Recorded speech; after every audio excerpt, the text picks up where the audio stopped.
Hey guys, welcome back. और आज के वीडियो में हम बात करेंगे पीआईक्यू से जुड़े कुछ सवालों की। ये सारे सवाल मैंने अभी तक के अपने अटेम्प्ट्स में कहीं ना कहीं मुझसे पूछे गए हैं और मैंने इनको टैली करके रखा हुआ है। हो सकता है आप में से बहुत कैंडिडेट्स ने इन सवालों को फेस भी किया हो और शायद कई कैंडिडेट्स ने इनको फेस ना भी किया हो। तो इन सवालों को एक एक करके हम पॉइंट वाइज बात करेंगे। तो मेरे पास यहाँ पे दो पेपर हैं, एक साइड है पीआईक्यू और दूसरे साइड है वो सवाल। तो पॉइंट वाइज मैं आपको बताऊंगा कि कौन से पॉइंट पे कौन से सवाल पूछे जाते हैं। तो अगर आप लोगों के पास पीआईक्यू है तो वेल एंड गुड, अपने पास पीआईक्यू रखें और साथ में क्वेश्चंस को टैली करते रहें या नोट डाउन करते रहें। ये आपकी हेल्प करेगा पर्सनल इंटरव्यू में। तो चलिए एक एक करके बात करते हैं।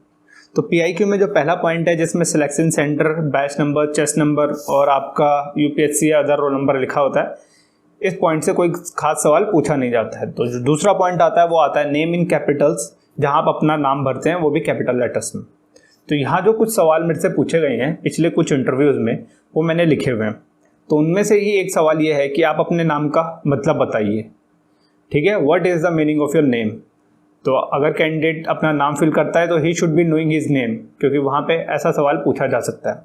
उसके बाद इसी नाम से मिलता जुलता मेरे से एक सवाल ये भी पूछा गया था कि आपका नाम, आपके फैमिली में से किसने आपको ये नाम दिया था, और इस नाम के अगर जो मीनिंग है वो क्या आपके पर्सनैलिटी में रिफ्लेक्ट होते हैं या नहीं।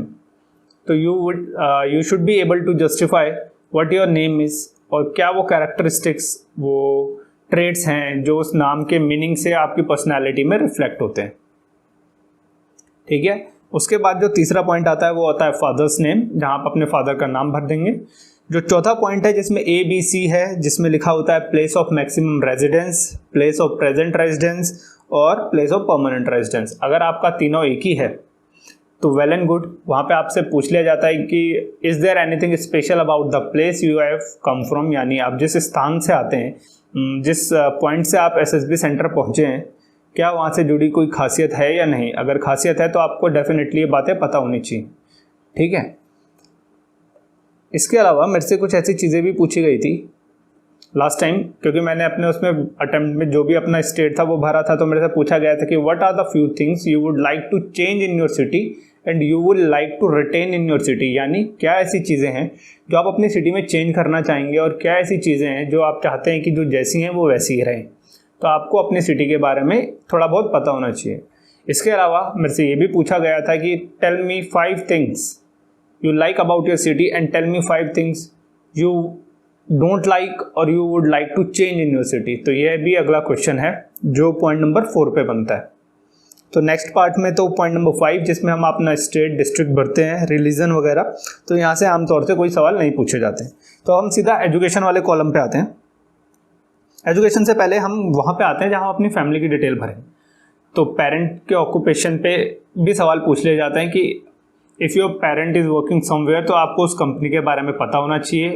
If is a government employ, तो आपको पता होना चाहिए कि वो कौन से सेक्टर में काम करते हैं, उस सेक्टर का गवर्नमेंट ऑफ इंडिया के उसमें क्या रोल है। You should be knowing everything about your parents. अगर आपकी मदर होम मेकर है तो then you should be knowing कि आपकी मदर अपना टाइम कैसे मैनेज करते हैं। If she is working somewhere, तो जो चीज़ें आपके फादर पे अप्लाई होती हैं वही सब चीज़ें आपके मदर पे भी अप्लाई होती हैं। जब आप अपनी सिबलिंग्स की डिटेल भरते हैं तो वहाँ पे भी आपको अपने सिबलिंग्स का सब कुछ पता होना चाहिए। लगभग उसकी एजुकेशन क्या है, वो कैसा परफॉर्म कर रहा है, उसके मार्क्स क्या हैं, ये सारी चीज़ें आपको पता होनी चाहिए। तो इसी से मिलते जुलते जो सवाल हैं वो मैंने लिखे हुए हैं। उसी में से एक सवाल ये आता है कि अगर आपके पास कुछ बताने को होगा, मान लीजिए अगर आपके दिल में कोई बात है और आपको किसी को बतानी है फैमिली में, तो who would be the first person जिसको आप जाके बताएंगे। वो आपकी मदर होंगी, फादर होंगे, दादा दादी, नाना नानी, मामा चाचा फूफा, जितने भी रिलेटिव हैं उनमें से पहले कौन होंगे। ठीक है, पहली बात तो ये। उसके बाद दूसरा सवाल ये पूछा जाता है कि ऐसा कोई सीक्रेट है जो आपकी फैमिली नहीं जानती, और अगर भविष्य में आप कभी बताना चाहेंगे तो सबसे पहले किसको बताएंगे। उसके बाद जब हम सिबलिंग्स की डिटेल भरते हैं, जैसे बड़ा भाई, बड़ी बहन, छोटा भाई, छोटी बहन, तो यहाँ पे भी मेरे से ये पूछा गया था कि tell me 5 similarities between you and your sibling और dissimilarities between you and your sibling. तो वही 5 चीज़ें आप दोनों में सिमिलर क्या हैं और 5 डिससिमिलैरिटीज़ क्या हैं। उसके अलावा 5 चीज़ें आपके अपने भाई बहनों में क्या पसंद है और क्या पसंद नहीं है, ये सारी चीज़ें आपको पता होनी चाहिए। तो नेक्स्ट पॉइंट आता है एजुकेशन का। इसमें आप एजुकेशन भरेंगे अपनी। तो 8 आउट ऑफ 10 कैंडिडेट्स की परसेंटेज 10 से लेके और ग्रेजुएशन तक फॉल ही कर रही होती है। तो यहाँ पे जो कंपल्शन, मतलब मोस्ट ऑफ द टाइम में क्वेश्चन आपसे पूछा जाता है कि आपकी जो परसेंटेज है उसके नीचे गिरने का कारण क्या है। If you are able to justify, well and good, और अगर आप जस्टिफाई नहीं कर पाते हैं तो शायद आपने अपने लिए गड्ढा खोद दिया है। तो आप इस सवाल के लिए भी तैयार रहें। अगर आपकी परसेंटेज डाउन हो रही है, तो अगर आपकी परसेंटेज 10th के मुकाबले ग्रेजुएशन में ज़्यादा हो गई है, तो definitely it would definitely be impressing the interviewer. तो यहाँ पे एक पॉइंट ये आ जाता है। तो अगला पॉइंट हम बात करते हैं।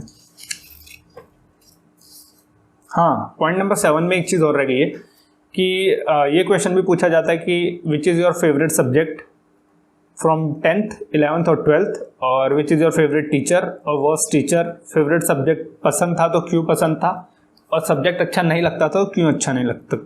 यही सब चीज़ें टीचर पे भी अप्लाई होती है कि कोई टीचर पसंद था तो क्यों पसंद था, और अगर नहीं पसंद था तो क्यों नहीं पसंद था। तो ये सवाल भी आप अपने दिमाग में ज़रूर रखें, ठीक है। फिर उसके बाद अगला पॉइंट आता है 8। इसमें आप अपनी एज भरेंगे, हाइट भरेंगे और वजन भरेंगे। तो देखिए, ये जो ऊंचाई और ये वजन वाला कॉलम है, यहाँ से आपका एक BMI आ जाता है, बॉडी मास इंडेक्स, ठीक है। अगर आपका BMI ओवरवेट कैटेगरी में है तो डेफिनेटली आपसे ये सवाल पूछा जाता है कि इफ़ यू आर ओवरवेट, तो आप इसे ओवरकम करने के लिए क्या कर रहे हैं। क्या आप अपने डाइट में, क्या अपने स्केड्यूल में आपने कोई चेंज किए हैं या नहीं।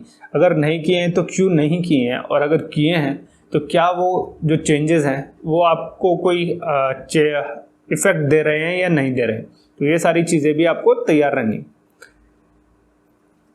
पॉइंट नंबर 9, जिसमें प्रेजेंट ऑक्यूपेशन और पर्सनल इनकम लिखनी है। तो ये तो भाई सबसे इंपॉर्टेंट पॉइंट है। देखिए, प्रेजेंट ऑक्यूपेशन के बारे में आपको सब कुछ पता होना चाहिए, जो भी आप कर रहे हैं किसी कंपनी में, कंपनी का बैकग्राउंड क्या है, आपकी जॉब प्रोफाइल क्या है, और आपने अभी तक कौन कौन से प्रोजेक्ट या किस पे काम किया है। उसके अलावा आपकी सैलरी जो भी है 40, 50, 60, 70, 1 लाख, जो भी आपकी सैलरी है, आप उसको स्पेंड कैसे करते हैं। और if you have to give that salary to your family, तो आप अपनी फैमिली पे इस जो सैलरी है उसको कैसे स्पेंड करेंगे। ये सारी चीज़ें आपको पता होनी चाहिए। 10th पॉइंट हम में से बहुत सारे कैंडिडेट्स पे अप्लाई नहीं होता है, बट जिस पे अप्लाई होता है उसके लिए NCC से रिलेटेड क्वेश्चंस, उसके बाद टोटल ट्रेनिंग वगैरह जो सारा कुछ है वो सब पूछा जा सकता है। हाँ, खेल कूदों में भागीदारी। देखिए, participation in games and sports. तो गेम्स और स्पोर्ट्स के बारे में रूल, फील्ड के डायमेंशन, क्या क्या इक्विपमेंट उसमें यूज़ होते हैं, और कोई आपको गेम पसंद है तो आपने कितने टाइम तक उस गेम को खेला है, ये सारी चीज़ें, और उस गेम से जुड़ी कुछ फेमस पर्सनैलिटीज़ के नाम आपको पता होनी चाहिए। Most of the candidate cricket के बारे में लिख लेते हैं, बट क्रिकेट से जुड़े बहुत सारे सवाल आपसे पूछे जाते हैं कि हाउ अ बॉल स्विंग्स, और free hit, third man, long on, जो फील्डिंग पोजीशंस होती हैं वो सारी भी आपसे पूछ ली जाती हैं। तो अगर आपको क्रिकेट में सच में इंटरेस्ट है तो डेफिनेटली आप क्रिकेट के बारे में अच्छी नॉलेज रखें। फिर आपको टूर्नामेंट्स और जो पर्सनैलिटीज़, फेमस पर्सनैलिटीज़ हैं, उनके बारे में सब पता होना चाहिए कि वहाँ पे उन्होंने कोई अचीवमेंट की थी तो कहाँ की थी, कौन सी ईयर में की थी। ये सारी चीज़ें अगर आपको पता होंगी तो ये शो करता है कि आपका इंटरेस्ट सच में उस गेम या स्पोर्ट में है, या आपने सिर्फ PIQ को अच्छा दिखने के लिए नहीं भरा है। तो अगला पॉइंट आता है जो 11 का B है, वो है हॉबीज़ एंड इंटरेस्ट। तो हॉबीज़ और इंटरेस्ट में जो सवाल पूछे जाते हैं वो ये पूछे जाते हैं कि जो आपकी हॉबी है, आपने इस हॉबी को कब पिक किया था, और क्या इस हॉबी ने आपको एक अच्छा इंसान बनने में आपकी हेल्प करी है या नहीं करी। अगर जब से आपने इस हॉबी को लिया है तो आपके अंदर क्या चेंजेस आए हैं, क्या वो चेंजेस प्रोडक्टिव थे या डिस्ट्रक्टिव थे, ये सारी बातें आपको पता होनी चाहिए। फिर अगला आता है point number C, extra curricular activities. तो एक्स्ट्रा करिकुलर एक्टिविटीज़ है, उसमें सवाल ये पूछा जाता है कि how do you manage your time with studies. तो आपने स्टडीज़ और एक्स्ट्रा करिकुलर एक्टिविटीज़ के बीच में टाइम को कैसे मैनेज किया। अगर उसमें भी अगर आपने कोई चीज़ें ऑर्गेनाइज़ की हैं तो हो सकता है कि आपको ऑर्गेनाइजेशन स्किल पे ही कोई सवाल पूछ लिया जाए कि organize a blood donation camp, और ऑर्गेनाइज योर फेस्ट और कल्चरल फेस्ट, जो भी है, आपसे कुछ ऐसे सवाल पूछे जा सकते हैं। फिर उसके बाद जो पोजीशन ऑफ रिस्पॉन्सिबिलिटी है उसमें भी यही सवाल आते हैं। जैसे मान लीजिए अगर आप हेड बॉय या हेड गर्ल या कॉलेज रिप्रेजेंटेटिव और या कुछ भी थे, तो आपसे पूछ लिया जाता है कि अगर आपको अपने कॉलेज में कोई इवेंट करवाना है या स्कूल में कोई इवेंट करवाना है तो how do you manage it. आप क्या मैनेज करेंगे, आप रिसोर्स मैनेजमेंट कैसे करेंगे, टाइम मैनेजमेंट, फिनांस कैसे लाएंगे, आप स्पॉन्सरशिप कैसे अरेंज करेंगे, ये सारी चीज़ें आपको पता होनी चाहिए। अगर आपने रियली में कभी कोई रिस्पॉन्सिबिलिटी हेल्ड की है तो, अगर आपने कोई रिस्पॉन्सिबिलिटी हेल्ड नहीं की है तो बेटर टू लीव इट। फालतू खाली PIQ अच्छा दिखेगा, भरा भरा दिखेगा, उसके लिए उसको ना भरें, ठीक है, वो आपके लिए ही फ़ायदेमंद रहेगा। तो वेरी नेक्स्ट पॉइंट, कमीशन का स्वरूप। आप जिस भी कमीशन के लिए जाएंगे, शॉर्ट सर्विस, परमानेंट, उसके बाद सेवा का चयन, इंडियन आर्मी और नेवी, एयरफोर्स, तो उसके बारे में भी कभी पूछ लिया जाता है। आर्मी के बारे में बेसिक नॉलेज होनी चाहिए, क्या सारे वेपन्स वो यूज़ करते हैं, ठीक, आपको ये पता होना चाहिए। फिर आपको देखिए बहुत बार ऐसा होता है कि कैंडिडेट से पूछ लिया जाता है कि आप कौन सी रेजिमेंट ज्वाइन करना चाहते हैं। कैंडिडेट को एक आध रेजिमेंट्स के नाम तो मुंह पे याद होते हैं, कई कैंडिडेट पैरा SF वाले होते हैं, बट पैरा SF के बारे में कुछ पूछ लिया जाता है तो वहाँ पे जाके बिल्कुल नम हो जाते हैं। तो ऐसा ना हो, अगर आपसे पूछ लिया जाता है, क्योंकि देखिए ये तो बेसिक एटिकेट्स हैं इंटरव्यू के। अगर आप किसी भी ऑर्गेनाइजेशन को ज्वाइन करने जा रहे हैं तो आपको उसके बारे में एक अच्छी खासी नॉलेज होनी चाहिए, चाहे वो गवर्नमेंट ऑर्गेनाइजेशन हो चाहे प्राइवेट ऑर्गेनाइजेशन हो। आपको उसके स्ट्रक्चर का पता होना चाहिए, आपको उसके रैंक्स, इंसिग्निया, उन सब का पता होना चाहिए, उसके प्राइमरी वेपन्स क्या हैं उनके बारे में पता होना चाहिए, कौन कौन से वॉर्स जो आर्म फोर्सेज में, आर्मी, नेवी या एयरफोर्स जिस भी एंट्री के लिए जा रहे हैं, कौन कौन से वॉर्स उन्होंने लड़े हैं, वहाँ उनका क्या रोल था, मेजर ऑपरेशंस कौन से किए हैं, और ये सारी चीज़ें आपको पता होना चाहिए। कीर्ति चक्र, शौर्य चक्र, महावीर चक्र, वीरता चक्र, ये सारे कौन से चक्र होते हैं, ये सारे आपको पता होने चाहिए, ठीक है। उसके बाद जो अगला आता है, तीनों सेवाओं में कमीशन के लिए कितने मौके ले चुके हैं। तो number of attempt you have taken till now, तो आप सारे जो भी अटेम्प्ट्स हैं वो लिखेंगे, इंक्लूडिंग योर स्क्रीन आउट्स, और से लेके आपका अगर रिकमेंडेशन है वो सारे इंक्लूड करके। तो यहाँ पे ये सवाल आपसे पूछा जाता है कि अगर आज तक आप रिकमेंड नहीं हुए तो ये सवाल डेफिनेटली बनता है कि इस अटेम्प्ट में आपने ऐसा क्या डिफरेंट कर लिया जो पिछले अटेम्प्ट में नहीं किया था, और ऐसा क्या है जो हम इस बार आपको रिकमेंड कर दें, ठीक है। तो ये इस सवाल के लिए भी आपको तैयार रहने की ज़रूरत है। उसके बाद पिछले सभी इंटरव्यूज़ का विवरण, यानी detail of all previous interviews. तो यहाँ पे आपको सिर्फ वही लिखनी है जिसमें आप स्क्रीन इन हुए थे, अंदर गए थे। स्क्रीन आउट वाले अटेम्प्ट नहीं भरने, स्क्रीन इन वाले भरने। तो यहाँ पे आपसे ये पूछा जा सकता है कि आपने जो इंटरव्यू दिए हैं, मान लीजिए अगर 2, 3, 4, 5 जो भी दिए हैं, तो वहाँ डेफिनेटली हर बार ये पूछा जाएगा कि पिछली बार से अपनी परफॉर्मेंस के रेट करो, पिछली बार से इस बार क्या अलग किया है, क्या ऐसा पर्सनैलिटी में चेंज आया है जो इस बार आप रिकमेंड होने की श्योरिटी रखते हैं या श्योर हैं, ठीक है। ये सारे क्वेश्चंस आपसे पूछे जाते हैं।